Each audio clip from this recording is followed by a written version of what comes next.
sabi niya ako kay sir. Baka umiyak si sir niyan. Umiyak sir. Masasabi ko kay sir, salamat. Dahil kahit gano'n na yan.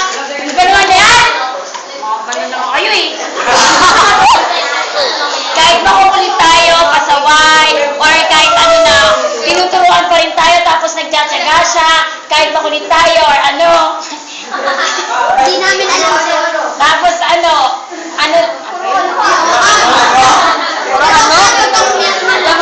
nakaano kayo.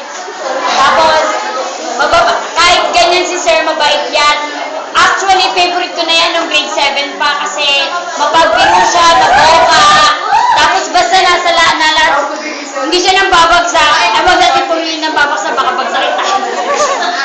Yun lang po, salamat kay sir. Yun lang. Buksan nyo nga